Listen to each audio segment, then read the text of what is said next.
Hey, what's up, everybody? So it's probably gonna be a couple parts because I gotta get to the store.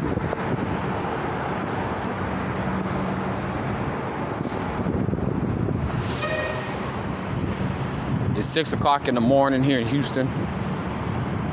Couldn't sleep. A mosquito bit me on the forehead and on the thigh. Caused me to have to just wake up and just, I don't know. I guess that was my nap. That was my nap that I'll be trying to take during the day, but it's impossible. So,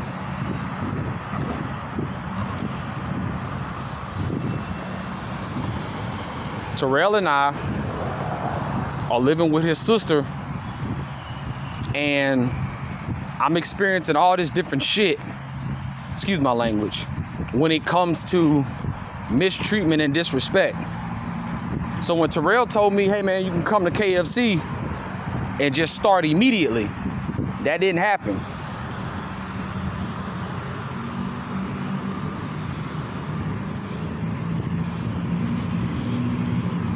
What ended up happening was they did not process my application at all.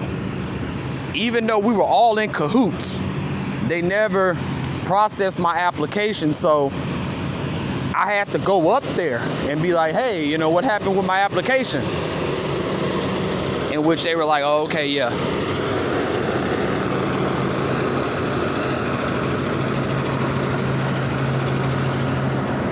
Sorry guys, smoking a cigarette I found on the ground that was damn near like 2 puffs taken off of it.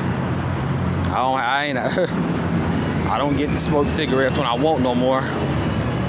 So, trying to enjoy this one before I start talking.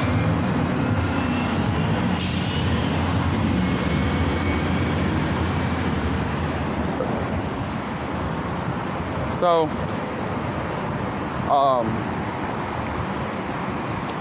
what ended up happening was I got interviewed and I got on. And so, well, actually, COVID hit. And COVID shut everything down. I ended up getting sick with COVID as soon as I moved in with Terrell. Like November, December. And me getting COVID, along with my already bad health, really it just really wasn't a good look. So, if anybody experienced COVID, it's like a flu times 2 or 3, conservatively. And I thought I was going to die. Again, not having the medication I got now to get rid of headaches, open up my sinus vessels in my nose, get any type of decent sleep, break down my food.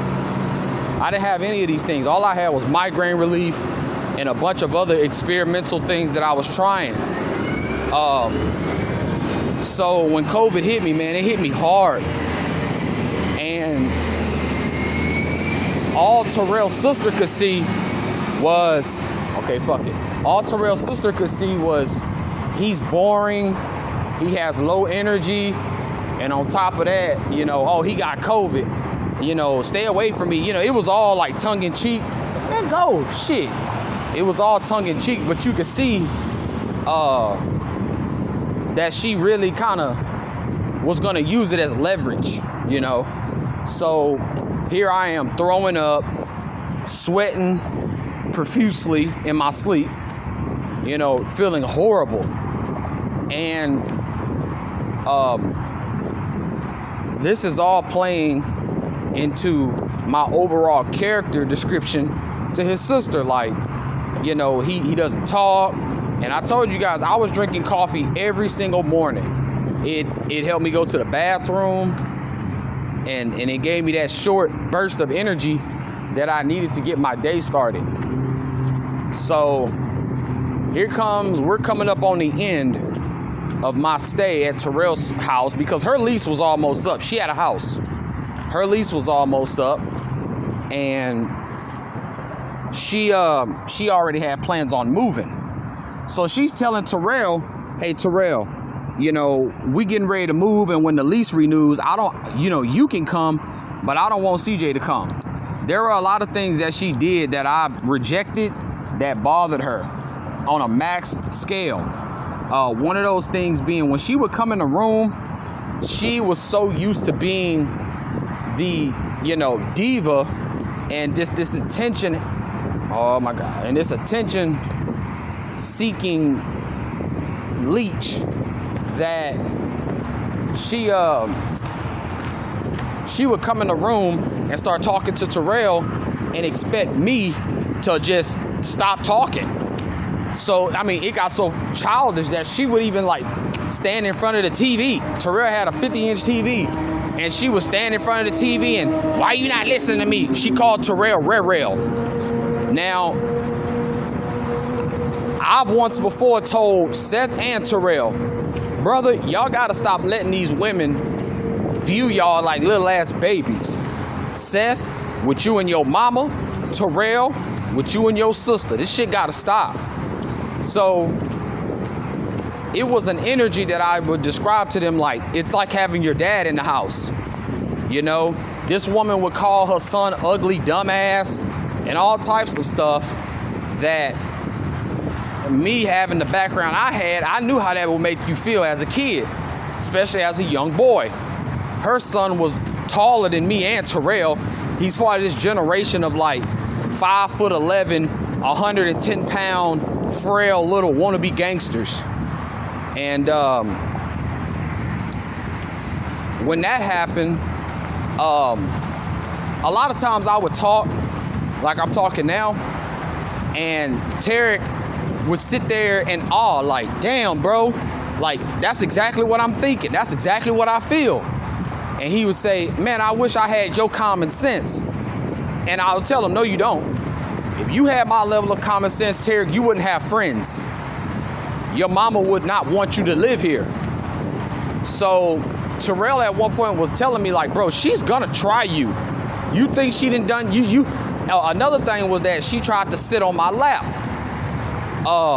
She was very interested in my masculine behavior, so she wanted to see if it was soft in any area. So one time she tried to sit on my lap, and I'm talking to Terrell. Now, see, thanks to my dad, I have an upbringing in which you don't get into grown folk conversation, let alone get into their conversation and they're already talking. So I'm talking to Terrell, and she comes over to the seat and she tries to sit on my lap. Now, I'm already I was like, hey, whoa. Because my chair, I had a chair that was pretty raggedy, and I didn't know if one more body, one more butt cheek would cause the chair to break. So I was, first of all, like, whoa, get up. For that, and then I was like, whoa, get up, because you're sitting on me. This is a female who, in reality, she wanted me to have some type of sexual attraction to her. She wanted to be able to play this game with her brother and her son, saying, CJ's my husband. I'm pretty sure I could have fucked her. I'm pretty sure I could have. She was just that vulnerable emotionally, you know? And all of my rejections led her to tell Terrell, man, when we leave here, I don't want CJ to come. I want it to be me, you, and Terry. We can have fun all the time. We can go do this and do that, because she worked at the bank. So she normally had funds to do very expensive things. And she has no faith in me and Terrell's plan in regards to when I came down there. She was like, I had a car. I purchased a car for my uncle for $600, a Honda CRV. And when I left the house, she was like, oh, okay, well, you should have your own, your vehicle and stuff like that. You should be straight. And I told her, like, yeah, it's just gonna take some time for me to get it to work. And so during that time, I didn't get a job fast enough, and COVID and all this other stuff. I was just like, man, you know what? Like, I'm gonna just leave that behind and just work, because Terrell had a car. He had a Kia Forte. he saved up $3,000 and got him a Kia Forte. This was his first car ever. And so when that was the new plan, I remember it was because I couldn't sleep at night because of the migraines, and I normally woke up around 3-4 o'clock, and I would get on the internet, Facebook, looking for medicine, looking for all types of stuff, just researching. And I researched and found a CPN, which is a middleman between you and the apartment or home you're trying to get, and you pay them to make the documents in which it states you make 3 times your income and all this stuff, right? So I tell Terrell the next day, I say, Terrell, bro, we had at least a week, right? And I told Terrell, like, bro, I think I found something that can help us out. And he was like, okay, well, I'm down with it. I got the money. Just tell me, what got to be paid for. And so I told him, and the thing was that we could get the keys the next day. So sure enough, the day that she had to leave the house, listen to me, we ended up getting an apartment in 2 days. 2, where it looked like we had no hope of getting anything. We got an apartment in 2 days because of my efforts. Terrell had a mentality of CJ is gonna have to sink or swim. I got my sister to fall back on. And watch how many times this keep coming up. Watch this. So that was his mindset. You could see it on his face that he wasn't worried that if push came to shove, he would just shrug his shoulders and say, well, I don't know what you're gonna do, but if you ever need something, I can help you. But as far as like living together, nah, I'm gonna live with my sister. So that was his mindset. You could see it on his face. And we ended up getting the apartment at the last minute. And his sister, she knew about my relationship with my dad. And so she was like, well, why don't you call your dad and tell him, like, yeah, motherfucker, I made it. I finally got my own place. When you doubted me, because she was excited herself. And I simply told her, no, I'm not gonna do that. That's not how I behave. First of all, my dad, we're not those type of people. And as you can see today, my dad would have had the last laugh. So when I told her, like, no, I'm not gonna call my dad and say what you tell me to say, I'm not gonna do it, that pissed her off. So that day came when Terrell said she was gonna try me almost like in a physical sense of like trying to fight, because Terrell said they've gotten into it before. So that's exactly what she did. She tried to kick me out, and she was getting in my face. You could tell it was a blatant attempt to try to see how am I gonna react when someone's yelling at me and spitting all in my face and bumping me and shit like that.